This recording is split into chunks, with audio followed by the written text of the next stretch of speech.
Obrigado por estar aqui e acompanhar mais este vídeo no canal Fala João Guilherme. Deixe o seu like, se inscreva no canal, comente à vontade, por favor, compartilhe, dando o conteúdo, o crédito devido e também ative o sininho da notificação e hypa o vídeo aí para dar aquela moral e fortalecer. E falando em fortalecer, você pode também fazer o seu Pix, aponte a sua câmera no QR Code, né, e você colabora aqui para o crescimento do canal Fala João Guilherme. Beleza?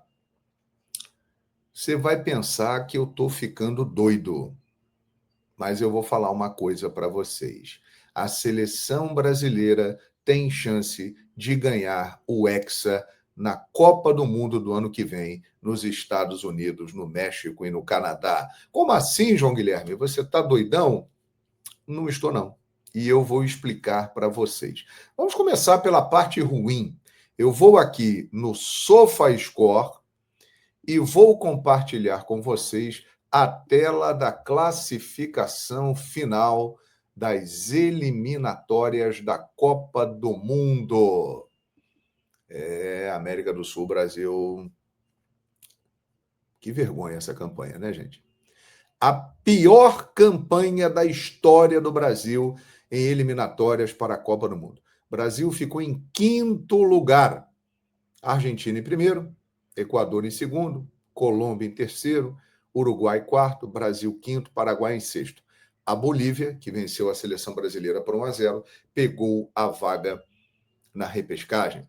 Lembrando que agora temos um número maior de vagas e de seleções na próxima Copa do Mundo. E aí isso significa dizer que ampliou o número de vagas. São 6 diretas e uma na repescagem. Venezuela, Peru e Chile ficaram de fora. E aí você deve estar pensando o seguinte, mas como é que diante de uma campanha horrível como essa, você está dizendo que a seleção brasileira tem chance? É o seguinte, o Brasil tem um dos maiores e melhores treinadores da história do futebol, Carlo Ancelotti. Quando ele chegou, a barca já tinha o casco furado e estava afundando. Ele fez o que foi possível. E o que foi feito? Em pouquíssimo tempo, já dá para perceber que a seleção brasileira tem um estilo, tem um formato, que a seleção brasileira está arrumada muito mais do que antes com Dorival Júnior e Fernando Diniz. A seleção brasileira perdeu para a Bolívia por 1-0, jogando a 4.100 metros acima do nível do mar. Você tem noção do que é isso? É muito mais alto do que La Paz. E o Brasil, mesmo assim, em condições adversas, ele fez uma boa partida. Poderia ter até empatado. E outra, a seleção brasileira tem bons jogadores. Jogadores que se destacam no futebol da Europa. Não temos mais gênios. Pelé, Garrincha, Romário, Ronaldo, Ronaldinho, não temos. Mas temos uma seleção de bons jogadores e que podem ter em Ancelotti um pilar para formar um conjunto. Eu não tenho a menor dúvida que com esses jogadores que nós temos à disposição, a seleção brasileira pode ser competitiva e chegar à Copa do Mundo em condições de vencê-la. Nós teremos agora, em outubro, 2 datas para amistosos, contra a Coreia do Sul e Japão. Em novembro, tem uma outra data FIFA. A outra em março. E aí, vamos para a Copa do Mundo. É pouquíssimo tempo, mas Ancelotti está usando esses jogos agora para observações e, obviamente, que ele já tem na sua cabeça uma ideia de time. Outro dia mesmo eu disse aqui uma possível seleção brasileira, com Alisson, Wesley, Marquinhos, Gabriel Magalhães, Alexandro, Casemiro, Bruno Guimarães, Paquetá, Luiz Henrique ou Estevão, Pedro ou João Pedro e Vinícius Júnior. É um time ruim? Não é. São jogadores que estão se destacando na Europa. Estevão está chegando muito bem no Chelsea, é titular. João Pedro está voando no Chelsea. Vinícius Júnior já é uma realidade, embora os haters critiquem, mas ele já é um dos principais jogadores do mundo há várias temporadas. Paquetá agora está livre dos problemas que ele tinha fora de campo. Casemiro é um jogador que tem muita importância pela sua liderança e sua história. Bruno Guimarães é um dos destaques da Premier League. Marquinhos é um jogador que é o grande líder do PSG, que nos últimos tempos começou a ganhar tudo fora da França.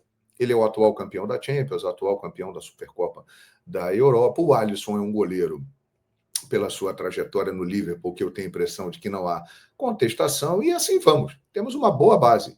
Fora outros jogadores que eu não citei aqui e que podem fazer parte. Então, nós temos elementos para formar uma boa seleção brasileira e competitiva, com a cara do Ancelotti. Estamos falando de um treinador que ganhou simplesmente 5 Champions, que foi campeão em todos os países que ele disputou os campeonatos na Europa, um dos maiores da história do futebol, e que aceitou o desafio de vir para cá, porque ele sabe que tem condições e aí pode zerar o game. Se ele ganha uma Copa do Mundo com a seleção brasileira, realmente ele se torna o maior treinador da história do futebol.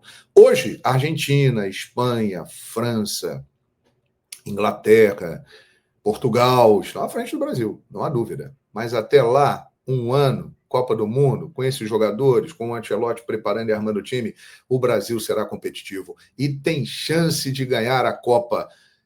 Eu tenho convicção disso. Eu sei que você vai falar que eu estou doido, mas essa é a minha opinião e o tempo vai dizer. Só lembrando, hein? Em 2002 e em 94, estamos ganhando as 2 últimas Copas do Mundo, ninguém acreditava no Brasil. Ah, mas tinha Romário antes da Copa? Ninguém acreditava. Achava que não ia dar em nada. 2002, nós tínhamos Ronaldinho, que era um menino que estava surgindo, Rivaldo, que ainda não era considerado o grande craque, que ele realmente foi, e o Ronaldo, que vinha de uma série de lesões e ninguém acreditava. E ganhamos a Copa. Por que não agora? Em tempos que o futebol, cada vez mais o individual fica de lado e o coletivo é o mais importante. Com um dos maiores treinadores de todos os tempos e bons jogadores que são destaques na elite do futebol mundial, podemos formar um conjunto vencedor. Eu creio, acho que o Brasil tem chance. Concorda comigo? Deixe a sua opinião neste vídeo. Muito obrigado e fala, João.